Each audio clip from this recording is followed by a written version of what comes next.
And I just want you to know that these next few days, my commitment is to show you what we've been able to do in so many of these areas so that you can really have an impact, so that you don't find yourself feeling out of control. Now, don't get me wrong, there's all kinds of things we can't control.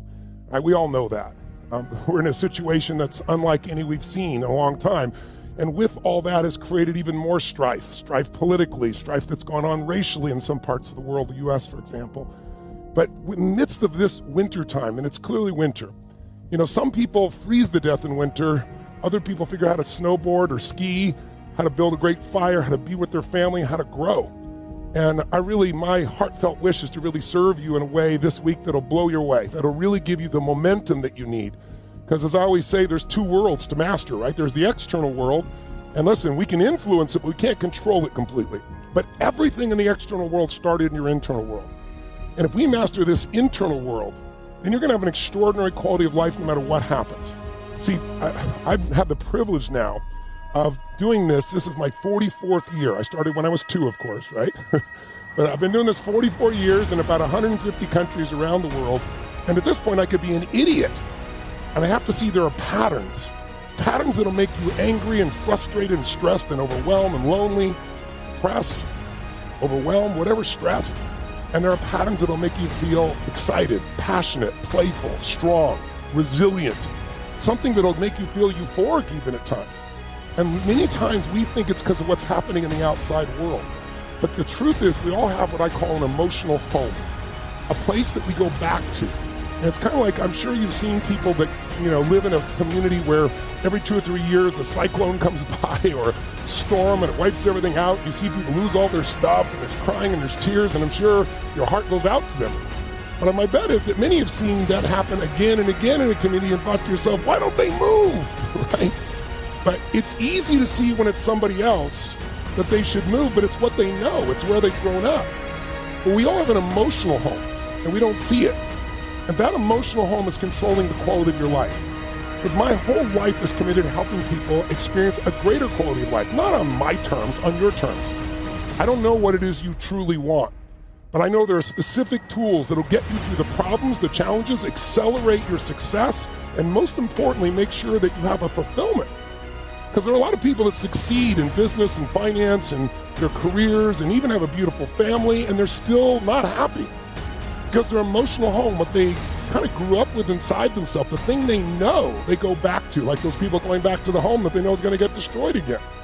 And so we want to see if we can't expand your emotional home this week and give you a set of skills, tools for your body, for your emotions, for your relationships, for your business, for your career, and for your finance.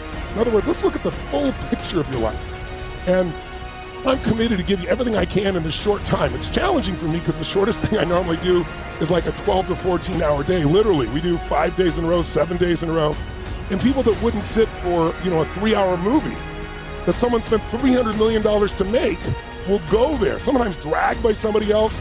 And within a short time, 15, 20, 30 minutes, they get into it because you use your body so much as well as your mind.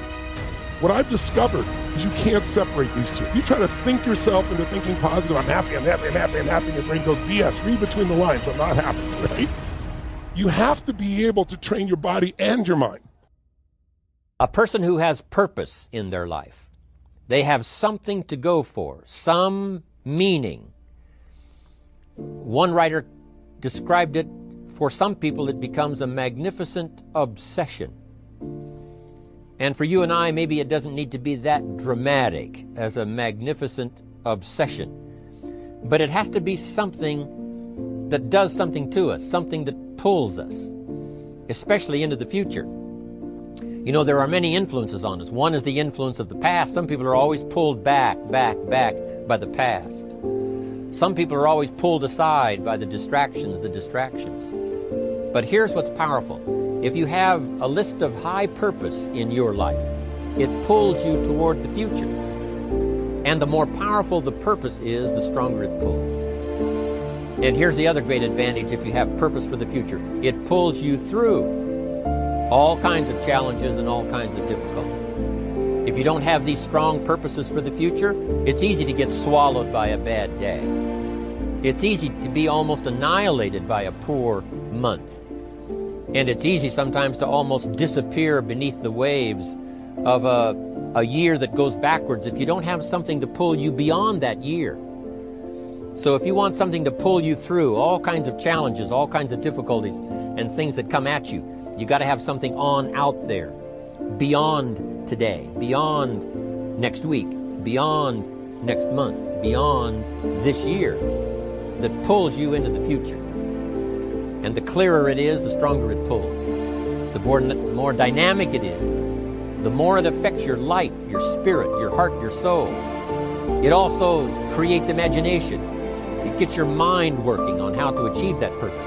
And if your mind will work, and if your heart works, and if your spirit works, and if you have good input, like good ideas, I'm telling you, there isn't anything you can't accomplish. So that's one of the great powers that'll make a variable of you, and that is purpose. Whatever it is, you're bold enough, you're big enough to dream.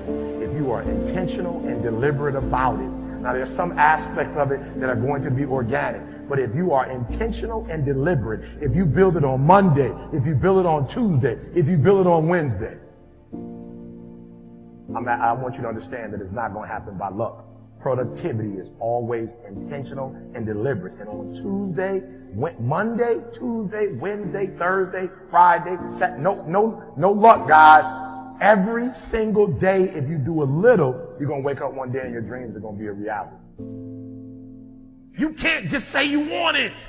You can't watch the video and say, I want it as bad as I want to breathe. It's cute to say it. But when it's showtime, when the sun comes up, you've got all the books, you've got all the tapes, you've got all the access. Now it's time to hunt. And what separates you from everybody else is that when it's time to hunt, you're ready to hunt. You're one of the world's richest people. Your company is one of the world's richest companies. He is, without question, one of the greatest business leaders, investors, philanthropists of all time.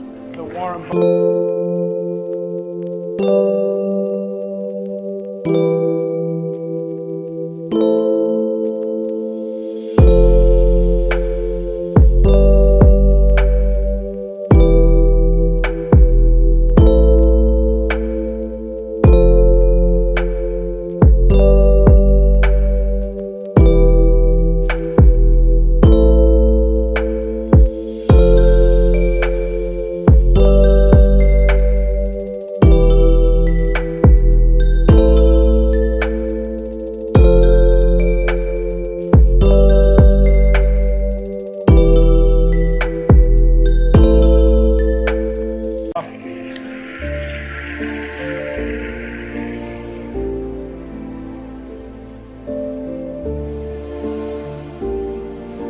If we want to change the world, we change ourselves. Change ourselves is more important and easier. You're your own biggest asset by far. I mean, you've got all kinds of potential. Most people go through life using up a very, very small part of their potential. And so anything you do that invests in yourself, that's the best investment you can possibly make. To transform what you see on the outside, you've got to transform who you are on the inside. The number one thing that's going to change your life, the only thing that will change your life, change your business, change your money, change your relationship, is you must raise your standard.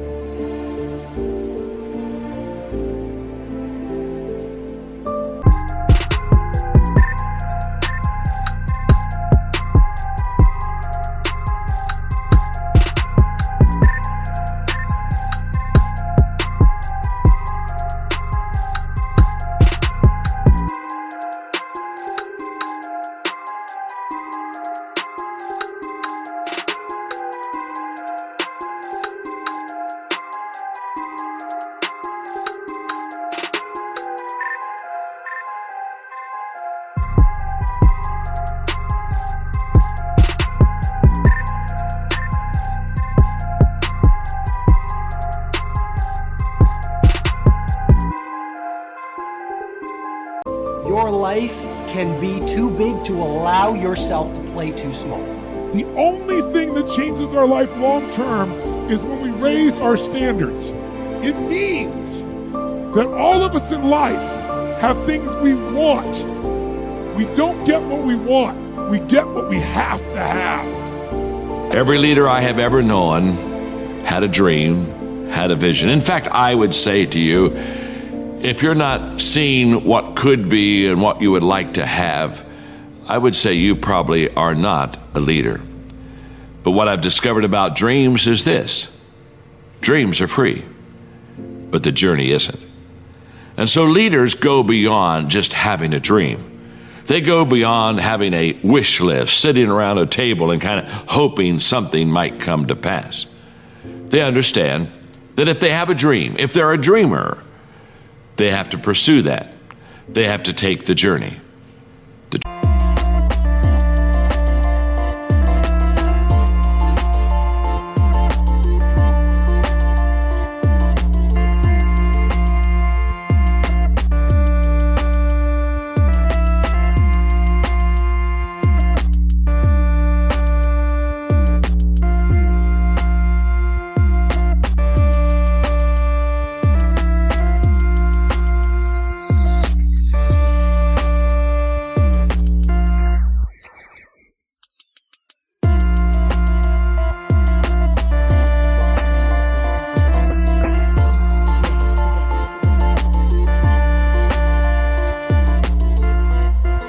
Dream's free, the journey isn't.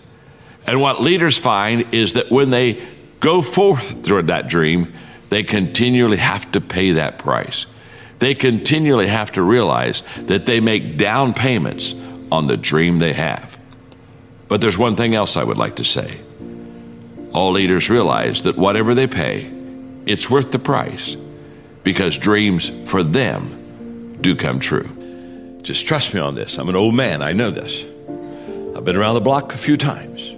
And there are two questions that if you can answer in a positive way about yourself, you're going to be very successful. And if you really can't answer that in a positive way, to be honest with you, you're not going to be near as successful as you would like to be. The first question is very simple. What are you doing to develop yourself?